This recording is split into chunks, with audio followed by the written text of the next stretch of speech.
Hi hello ಸ್ನೇಹಿತರೆ, ಎಲ್ಲರೂ ಹೇಗಿದ್ದೀರಿ? ತುಂಬ ಸೂಪರ್ ಆಗಿದ್ದೀರಿ ಅಂದ್ಕೊಂಡಿದ್ದೀನಿ ಸ್ನೇಹಿತರೆ. ಅಯೋಧ್ಯ ರಾಮ ಮಂದಿರ, ಅಯೋಧ್ಯೆ ರಾಮ ಮಂದಿರದ ಈ 5 ವಿಷಯಗಳು, ಈ 5 ವಿಚಾರಗಳು ನಮಗೆ ತಿಳಿದಿದೆಯಾ? ಇತಿಹಾಸವನ್ನು ಒಮ್ಮೆ ನೋಡಿದಾಗ ಈ 5 ಪ್ರಮುಖವಾದ ಅಂಶಗಳು ಯಾವುದಿದೆ ಅದರ ಬಗ್ಗೆ ತಿಳ್ಕೊಳ್ಳೋಣ. ನೀವೇನಾದರೂ ಫಸ್ಟ್ ಟೈಮ್ ನಮ್ಮ ವಿಡಿಯೋ ಚಾನಲ್ ನೋಡ್ತಿದ್ರೆ ದಯವಿಟ್ಟು ಸಬ್ಸ್ಕ್ರೈಬ್ ಮಾಡ್ಕೊಳ್ಳಿ, ಲೈಕ್ ಮಾಡಿ, ಕಮೆಂಟ್ ಮಾಡಿ ಸ್ನೇಹಿತರೆ. ಅಯೋಧ್ಯ ರಾಮ ಮಂದಿರದ ಒಂದು ಸಂಕ್ಷಿಪ್ತವಾದ ಒಂದು ಕಿರುಪರಿಚಯ, ಒಂದು ಇತಿಹಾಸದ ಪುಟವನ್ನು ಒಮ್ಮೆ ನೋಡಿ ಬರೋಣ ಸ್ನೇಹಿತರೆ. 2024 ಜನವರಿ 22ನೇ ತಾರೀಕು ಅನಾವರಣಗೊಳ್ತಾ ಇರುವಂಥ ಅಯೋಧ್ಯೆ ರಾಮ ಮಂದಿರವನ್ನು ಹಲವಾರು ವರ್ಷಗಳಿಂದ ನಿರ್ಮಾಣ ಮಾಡಿಕೊಂಡು ಬರಲಾಗ್ತಾ ಇದೆ. ಈ ವರ್ಷ ನಿರ್ಮಾಣ ಕಾರ್ಯ ಮುಕ್ತಾಯಗೊಂಡು ಭಕ್ತರ ಸೇವೆಗೆ ಸಜ್ಜಾಗಿದೆ. ಅಯೋಧ್ಯೆಯು ರಾಮನ ಜನ್ಮಸ್ಥಳವಾದ್ದರಿಂದ ಅಲ್ಲಿ ರಾಮನ ಬಾಲರೂಪದ ವಿಗ್ರಹವನ್ನಿಟ್ಟು ಪೂಜೆಯನ್ನು ಮಾಡಲಾಗುತ್ತಿದೆ. ಈ ದೇವಾಲಯದ ನಿರ್ಮಾಣಕ್ಕಾಗಿ ಸುಮಾರು 1,800 ಕೋಟಿ ರೂಪಾಯಿಗಳನ್ನು ಖರ್ಚು ಮಾಡಲಾಗ್ತಾ ಇದೆ ಅಂತ ಅಂದಾಜಿಸಲಾಗಿದೆ. ಅಯೋಧ್ಯೆ ರಾಮ ಮಂದಿರ ಕುರಿತು ತಿಳಿದುಕೊಳ್ಳಲು ಸಾಕಷ್ಟು ವಿಚಾರಗಳಿದ್ದರೂ ಮುಖ್ಯವಾಗಿ ಈ ವಿಡಿಯೋದಲ್ಲಿ ಮುಖ್ಯವಾದಂಥ 5 ವಿಷಯಗಳ ಬಗ್ಗೆ ಹಾಗೂ ಅತ್ಯಂತ ಆಶ್ಚರ್ಯಕರವಾದಂತಹ ವಿಚಾರಗಳ ಬಗ್ಗೆ ನಾವು ತಿಳಿದುಕೊಳ್ಳೋಣ ಸ್ನೇಹಿತರೆ. ಅಯೋಧ್ಯೆಯ ರಾಮ ಮಂದಿರ ನಿರ್ಮಾಣಗೊಳ್ಳುತ್ತಿರುವ ಈ ಸ್ಥಳದಲ್ಲಿ ಹಿಂದೆ ಇದ್ದ ಹಿಂದೂ ದೇವಾಲಯವನ್ನು 16ನೇ ಶತಮಾನದ ಆರಂಭದಲ್ಲಿ ಮೊದಲ ಮೊಘಲ್ ಚಕ್ರವರ್ತಿ ಮಸೀದಿಯ ನಿರ್ಮಾಣಕ್ಕಾಗಿ ನಾಶಪಡಿಸಿದನು. ಇದನ್ನು ಆಧುನಿಕ ಕಾಲದಲ್ಲಿ ಬಾಬ್ರಿ ಮಸೀದಿ ಎಂದು ಕರೆಯಲಾಗುತ್ತದೆ. ಪುರಾತತ್ವಶಾಸ್ತ್ರದ ಪುರಾವೆಗಳು ಮಸೀದಿಯು ತನ್ನದೇ ಆದ ಅಡಿಪಾಯವನ್ನು ಹೊಂದಿಲ್ಲ, ಬದಲಾಗಿ ಇದು ಹಿಂದೂ ದೇವಾಲಯದ ಮೇಲೆ ನಿರ್ಮಿಸಲ್ಪಟ್ಟಿದೆ ಎಂದು ಸಾಬೀತುಪಡಿಸಲಾಗಿದೆ. 19ನೇ ಶತಮಾನದ ಆರಂಭದಿಂದಲೂ ಈ ಸ್ಥಳದಲ್ಲಿ ರಾಮನನ್ನು ಪೂಜಿಸಲು ಹಿಂದೂ ಮತ್ತು ಸಿಖ್ ಪ್ರಯತ್ನಗಳು ನಡೆದಿವೆ. 1949ರಲ್ಲಿ ಸರ್ಕಾರವು ಮಸೀದಿಯನ್ನು ವಿವಾದಿತ ಸ್ಥಳ ಅಂತ ಘೋಷಣೆ ಮಾಡಿತು. ಇದು ಮಸೀದಿಯ ಬಳಕೆಯನ್ನು ನಿಲ್ಲಿಸಲು ಸಹ ಕಾರಣವಾಯಿತು. 1990ರ ದಶಕದ ಆರಂಭದಲ್ಲಿ ಈ ಮಸೀದಿ ಅರ್ಧ ಶತಮಾನದವರೆಗೆ ಬಳಕೆಯಾಗಿರಲಿಲ್ಲ. 2019ರಲ್ಲಿ ಭಾರತೀಯ ಸರ್ವೋಚ್ಚ ನ್ಯಾಯಾಲಯವು ಈ ಸ್ಥಳದಲ್ಲಿ ಹಿಂದೂ ದೇವಾಲಯದ ನಿರ್ಮಾಣವನ್ನು ಮುಂದುವರಿಸೋದಕ್ಕೆ ಅವಕಾಶ ಮಾಡಿಕೊಡುತ್ತೆ.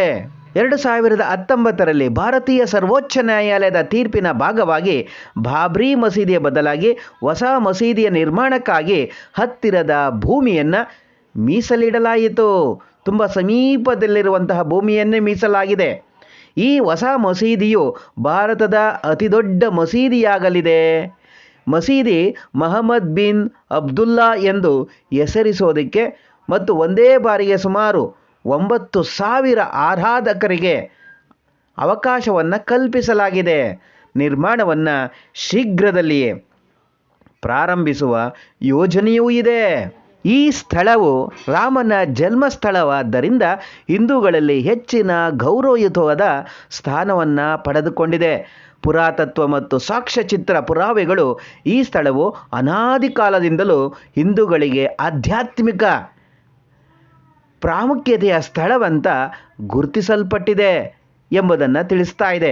ವಾರಣಾಸಿ ಮತ್ತು ಮಥುರಾದಲ್ಲಿನ ಪ್ರಮುಖ ಹಿಂದೂ ಪೂಜಾ ಸ್ಥಳಗಳು ಸೇರಿದಂತೆ ಭಾರತದಲ್ಲಿನ ಸಾವಿರಾರು ಹಿಂದೂ ದೇವಾಲಯಗಳು ಮುಸ್ಲಿಂ ಆಡಳಿತಗಾರರು ಮತ್ತು ಆಕ್ರಮಣಕಾರರಿಂದ ನಾಶವಾಗಿದೆ. ಪುರಾತತ್ವ ಇಲಾಖೆಗೆ ದೊರೆತ ಕೆಲವು ಪ್ರಮುಖವಾದ ಪುರಾವೆಗಳು, ಸಾಕ್ಷ್ಯಗಳು ಏನಿದೆ? ಆರ್ಕಿಯಾಲಜಿಕಲ್ ಸರ್ವೆ ಆಫ್ ಇಂಡಿಯಾದ ಇತ್ತೀಚಿನ ಉತ್ಪನ್ನದ ಸಂದರ್ಭದಲ್ಲಿ ಹಿಂದೂ ಮತ್ತು ಮುಸ್ಲಿಂ ನಡುವೆ ಘರ್ಷಣೆಗಳು ಆಗಬಾರದೆಂದು ಪ್ರತಿನಿಧಿಗಳನ್ನು ಮತ್ತು ಪ್ರಮುಖ ಪುರಾತತ್ವ ಶಾಸ್ತ್ರಜ್ಞರಲ್ಲಿ 2 ಮುಸ್ಲಿಮರನ್ನು ಸಹ ಆಯೋಜಿಸಲಾಗಿತ್ತು. ಈ ತಂಡ ನೀಡಿದ ಮಾಹಿತಿಯ ಆಧಾರದ ಮೇಲೆ ರಾಮ ಜನ್ಮಭೂಮಿಯನ್ನು ಹಿಂದೂಗಳಿಗೆ ನೀಡಲಾಯಿತು. ಈ ಅವಧಿಯಲ್ಲಿ ಸೈಟನ್ನು ಪವಿತ್ರ ಉದ್ದೇಶಗಳಿಗಾಗಿ ಹೊರತುಪಡಿಸಿ ಬೇರ್ಯಾವ ಉದ್ದೇಶಗಳಿಗೂ ಬಳಸಲಾಗಿದೆ ಎಂಬುದು ತಿಳಿದಿಲ್ಲ. ಆದರೆ ಈ ಸೈಟ್ನಲ್ಲಿ ಮನೆಗಳು ಅಥವಾ ಇತರ ವಾಸಸ್ಥಳಗಳು ಯಾವುದೇ ಪುರಾವೆಗಳು ಇಲ್ಲ. ಉತ್ಪನ್ನದಲ್ಲಿ ಹಿಂದೂ ಮರಳುಗಲ್ಲಿನ ಕೆತ್ತನೆಗಳು, ಸ್ತಂಭಗಳು ಮತ್ತು ಶಿವಲಿಂಗವನ್ನು ಪತ್ತೆ ಮಾಡಲಾಗಿದೆ. ಇಲ್ಲಿ ಈ ಹಿಂದೆ ಇದ್ದ ಹಿಂದೂ ದೇವಾಲಯವು 12ನೇ ಶತಮಾನದಷ್ಟು ಹಿಂದಿನದು ಮತ್ತು ಮುಸ್ಲಿಮರು ಆಕ್ರಮಿಸಿಕೊಂಡಿರುವ ದೇವಾಲಯಗಳಲ್ಲಿ ಇದೇ ದೊಡ್ಡದು. ಈ ದೇವಾಲಯವು ಮೊಘಲ್ ರಾಜವಂಶದ ಮೊದಲ ಚಕ್ರವರ್ತಿ ಬಾಬರ್ 1528ರಲ್ಲಿ ಮಸೀದಿಯ ನಿರ್ಮಾಣಕ್ಕಾಗಿ ನಾಶ ಮಾಡ್ತಾನೆ. ಉತ್ಪನ್ನಗಳು: ಈ ಮಸೀದಿಯು ತನ್ನದೇ ಆದ ಯಾವುದೇ ಅಡಿಪಾಯವನ್ನು ಹೊಂದಿಲ್ಲ ಮತ್ತು ಅದರ ಹಿಂದಿನ ಹಿಂದೂ ದೇವಾಲಯದ ಮೇಲೆ ನಿರ್ಮಿಸಲ್ಪಟ್ಟಿದೆ ಅಂತ ತೋರಿಸುತ್ತದೆ. ರಾಮ ಮಂದಿರದ ವಿವಾದಗಳು ಇತ್ತೀಚಿನ ಘರ್ಷಣೆ ಎಂದು ಕೆಲವರು ಹೇಳಿದರು. ಇದು 19ನೇ ಶತಮಾನದ ಆರಂಭದಲ್ಲಿ ಹಿಂದೂಗಳು ಮತ್ತು ಸಿಖ್ಖರು ಅದನ್ನು ಮರಳಿ ಪಡೆಯೋದಕ್ಕೆ ಪ್ರಯತ್ನಿಸುವಂತಹ ಸುದೀರ್ಘ ಇತಿಹಾಸವನ್ನು ಹೊಂದಿದೆ. ರಾಮನ ದೇವಾಲಯದ ಪುನರ್ ಪ್ರತಿಷ್ಠಾಪನೆಗೆ ಸಂಬಂಧಿಸಿದ ಕೆಲವು ವಿಚಾರಗಳು ಹೀಗಿವೆ. BCE 2000 ಸ್ಥಳದಲ್ಲಿ ಧಾರ್ಮಿಕ ಪೂಜೆಯು ಆರಂಭಿಕ ಪುರಾವೆ. 1528 ಮೊದಲ ಮೊಘಲ್ ಚಕ್ರವರ್ತಿ ಬಾಬರ್ನಿಂದ ದೇವಾಲಯ ನಾಶ. 1822 ರಾಮ ಮಂದಿರವನ್ನು ಧ್ವಂಸಗೊಳಿಸಿದ ನಂತರ ಬಾಬ್ರಿ ಮಸೀದಿಯನ್ನು ನಿರ್ಮಿಸಲಾಯಿತು ಎಂದು ನ್ಯಾಯಾಲಯದ ಅಧಿಕಾರಿಯೊಬ್ಬರು ಹೇಳುತ್ತಾರೆ. 1885ರಲ್ಲಿ ನಿರ್ಮೋಹಿ ಅಖಂಡ ಮತ್ತು ಹಿಂದೂ ಗುಂಪಿನ ಮಹಂತ್ ರಘುಬರ್ ದಾಸ್ ಆ ಸ್ಥಳದಲ್ಲಿ ರಾಮ ಮಂದಿರವನ್ನು ನಿರ್ಮಿಸಲು ಅನುಮತಿ ಕೋರಿ ಮೊಕದ್ದಮೆ ಹೂಡಿದರು.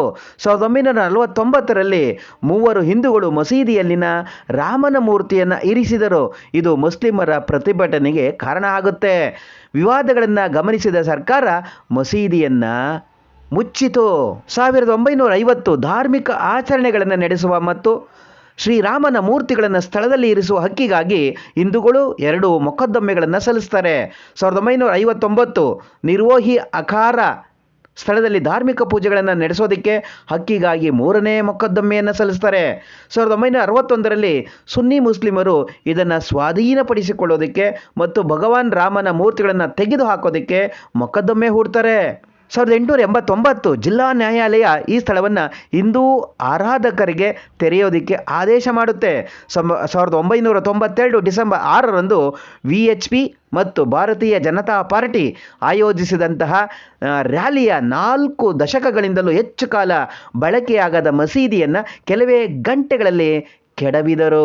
ವಿನಾಶದ ನಂತರ ತಿಂಗಳುಗಳಲ್ಲಿ ಭಾರತದಾದ್ಯಂತ ಅನೇಕ ಭಾಗಗಳಲ್ಲಿ ಅಂತರ್ಧರ್ಮೀಯ ಗಲಾಟೆಗಳು, ಹಲವಾರು ಸಾವಿರ ಜನರು ಸತ್ತರು. ನಂತರ ಭಾರತದಲ್ಲಿ ನಡೆದಂತಹ ಭಯೋತ್ಪಾದಕ ದಾಳಿಗಳು ಬಾಬ್ರಿ ಮಸೀದಿ ಧ್ವಂಸವನ್ನು ಸಮರ್ಥನೆಯಾಗಿ ಬಳಸಿಕೊಂಡವು. ಪ್ರತೀಕಾರವಾಗಿ ಪಾಕಿಸ್ತಾನ, ಬಾಂಗ್ಲಾದೇಶ ಮತ್ತು ಆಫ್ಘನಿಸ್ತಾನಗಳಲ್ಲಿ ಮುಸ್ಲಿಂ ಗುಂಪುಗಳು ಹಲವಾರು ಸಾವಿರ ಹಿಂದೂ ದೇವಾಲಯಗಳನ್ನು ದಾಳಿ ಮಾಡಿ ಧ್ವಂಸಗೊಳಿಸ್ತವೆ.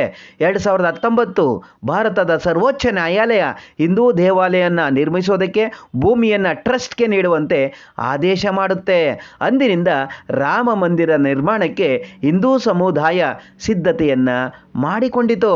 ಸ್ನೇಹಿತರೆ, ಈ ರಾಮ ಮಂದಿರದ ಅನೇಕ ವಿಷಯಗಳು, ಇತಿಹಾಸವನ್ನು ನಾವೀಗ ತಿಳ್ಕೊಂಡಿದ್ದೇವೆ. ಸ್ನೇಹಿತರೆ, ಈ ವಿಷಯ ನಿಮಗೂ ಇಷ್ಟ ಆಗ್ತಾ ಇದ್ದರೆ ನಮ್ಮ ಚಾನಲನ್ನು ಸಬ್ಸ್ಕ್ರೈಬ್ ಮಾಡ್ಕೊಳ್ಳಿ, ಲೈಕ್ ಮಾಡಿ, ಕಮೆಂಟ್ ಮಾಡಿ. ಮುಂದಿನ ಎಪಿಸೋಡಲ್ಲಿ ಮತ್ತೆ ಭೇಟಿಯಾಗೋಣ. ಎಲ್ಲರಿಗೂ ಧನ್ಯವಾದ. Thank you so much.